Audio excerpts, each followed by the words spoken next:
ಹೇಳಿದ್ದು D K Shivakumar aggressive ಅಂತ? D K Shivakumar ಒಂದಷ್ಟು ಬಾರಿ ರೆಬೆಲ್ ತರ ಮಾತಾಡ್ತಾರೆ. ಅವರು ಟ್ರಬಲ್ ಶೂಟ್ರು, ಅವರು ಒಂಥರ ರಫ್ ಅಂಡ್ ಟಫ್. ಆದರೆ CM ಸ್ಥಾನವನ್ನು ಪಡ್ಕೊಳ್ಳೋದಕ್ಕೆ ಡಿ ಕೆ ಶಿವಕುಮಾರ್ ಅದೆಷ್ಟು ತಾಳ್ಮೆಯಿಂದ ಇದ್ರು ಅನ್ನೋದನ್ನ ನಾವು ಗಮನಿಸಬೇಕು. ಡಿ ಕೆ ಶಿವಕುಮಾರ್ 2023ಕ್ಕೆ CM ಸ್ಥಾನಕ್ಕೆ ಪಟ್ಟು ಹಿಡಿದಾಗ KPCC ಅಧ್ಯಕ್ಷರಾಗಿ ಪಕ್ಷವನ್ನು ಗೆಲ್ಲಿಸ್ಕೊಂಡು ಬಂದು CM ಸ್ಥಾನ ನನಗೆ ಸಿಗಬೇಕು. ಈಗಾಗಲೇ ಸಿದ್ದರಾಮಯ್ಯನವರು ಒಂದು ಬಾರಿ CM ಆಗಿದ್ದಾರೆ, 13ರಿಂದ 18 ಸಂಪೂರ್ಣ ಒಂದು ಅವಧಿ CM ಆಗಿದ್ದಾರೆ. ಈಗ ನನಗೆ ಸಿಗಬೇಕು ಅಂತ ಹೈಕಮಾಂಡ್ ಮುಂದೆ ಬೇಡಿಕೆ ಇಟ್ಟಾಗ 4 ದಿನಗಳ ನಂತರ ಸಿದ್ದರಾಮಯ್ಯನವ್ರನ್ನ CM ಅಂತ ಘೋಷಣೆ ಮಾಡಿದಾಗ 4 ಗೋಡೆಗಳ ಒಳಗೆ ಚರ್ಚೆ ಆದಾಗ ಅದು ರಾಹುಲ್ ಗಾಂಧಿ, KC ವೇಣುಗೋಪಾಲ್, ಸಿದ್ದರಾಮಯ್ಯನವರು ಹಾಗೆ ಡಿ ಕೆ ಶಿವಕುಮಾರ್ ಮಾತ್ರ ಇದ್ವಿ.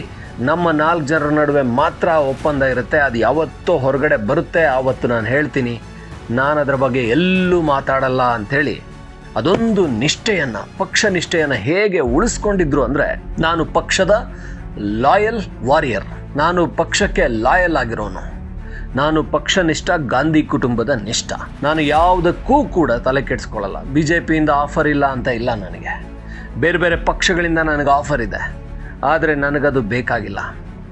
ನಾನು ಪಕ್ಷನಿಷ್ಠ, ಪಕ್ಷಕ್ಕಾಗಿ ದುಡ್ದಿದ್ದೀನಿ, ಪಕ್ಷವನ್ನು ನಾನು ಯಾವತ್ತಿಗೂ ನೆಚ್ಕೊಂಡೇ ಇರ್ತೀನಿ, ಅದು ಕೊಟ್ಟಾಗಲೇ ತಗೋತೀನಿ ಅಂತ ಡಿ ಕೆ ಶಿವಕುಮಾರ್ ಕಾಯ್ತಾ ಇದ್ರು. 2023ರ ನಂತರ ಕಳೆದ 6 ತಿಂಗಳಲ್ಲಂತೂ 100 ಬಾರಿ, 1000 ಬಾರಿ ಅವರಿಗೆ ಪ್ರಶ್ನೆ ಎದುರಾಗಿದೆ, ಸರ್ ನೀವು CM ಆಗೋದು ಯಾವಾಗ?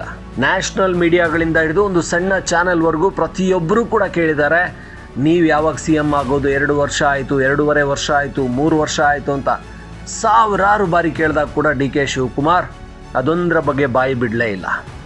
ಅದು ನಮ್ಮ ನಡುವೆ ಆಗಿರುವಂಥ ಒಪ್ಪಂದ, ಅದಕ್ಕೆ ನಾನು ಯಾವತ್ತು ಬದ್ಧನಾಗಿದ್ದೀನಿ, ಅದನ್ನು ಎಲ್ಲರ ಮುಂದೆ ಹೇಳೋದಕ್ಕೆ ಆಗೋದಿಲ್ಲ ಅಂತ.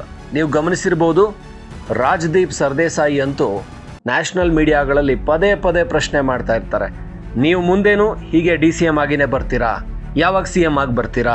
ನೆಕ್ಸ್ಟ್ ಸಾರಿ ಭೇಟಿ ಆದಾಗ ನಾನು ನಿಮ್ಮನ್ನು CM ಆಗಿ ಭೇಟಿ ಆಗ್ಬೋದಾ? ಬಹಳ ರೀತಿಯಲ್ಲಿ ಟ್ವಿಸ್ಟ್ ಮಾಡಿ ಕೇಳಿದ್ರು. ಆದರೆ ಡಿ ಕೆ ಶಿವಕುಮಾರ್ ಎಲ್ಲೂ ಕೂಡ ಯಾವ ಆಂಗ್ರಿ ಯಂಗ್ ಮ್ಯಾನ್ ಥರ, ಯಾವ ಅಗ್ರೆಸಿವ್ ಡಿ ಕೆ ಶಿವಕುಮಾರ್ ಅಂತೀವಿ, ಯಾವ ಒಂಥರ rough and tough D K Shivakumar ಅಂತೀವಿ, ಆ ಡಿ ಕೆ ಶಿವಕುಮಾರ್ ಯಾವತ್ತೂ ಕೂಡ ತಾಳ್ಮೆ ಕಳೆದುಕೊಳ್ಳಿಲ್ಲ. ಯಾವತ್ತೂ ಕೂಡ ಹೌದ್ರಿ ನಾನು CM ಆಗಬೇಕು, ಸಿದ್ದರಾಮಯ್ಯನವರು ಬಿಟ್ಕೊಡ್ಬೇಕು ಅನ್ನೋ ಒಂದೇ ಒಂದು ಮಾತನ್ನು ಹೇಳಲಿಲ್ಲ. ಎಲ್ಲದಕ್ಕೂ ಸಮಯನೇ ಉತ್ತರ ಕೊಡುತ್ತೆ ಅಂತ ಹೇಳಿದರು. ಕೋಪ ಬಂದಿದ್ದಿದ್ರೆ, ತಾಳ್ಮೆ ಇಲ್ಲದೆ ಇದ್ದಿದ್ರೆ ಒಂದೇ ಮಾತಲ್ಲಿ ಹೇಳ್ಬೋದಾಗಿತ್ತು, ಸಿದ್ದರಾಮಯ್ಯನವ್ರು ಬಿಟ್ಕೊಡ್ಬೇಕು, ಅವ್ರು ಬಿಟ್ಕೊಡ್ತಾರೆ, ಆಗ ನಾನು CM ಆಗ್ತೀನಿ ಅಂತ.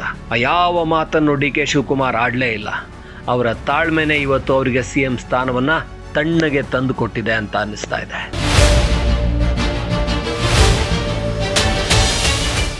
ನನಗೆ ಥೈರಾಯ್ಡ್ ಇದೆ, ದಪ್ಪ ಆಗ್ತಾ ಇದ್ದೀನಿ. PCOD ಪ್ರಾಬ್ಲಮ್ ಇದೆ, ದಪ್ಪ ಆಗ್ತಾ ಇದ್ದೀನಿ. ಜೊತೆಗೆ BP ಶುಗರ್ ಸಮೇತ ಇದೆ, ನಾನು ದಪ್ಪ ಆಗ್ತಾ ಇದ್ದೀನಿ.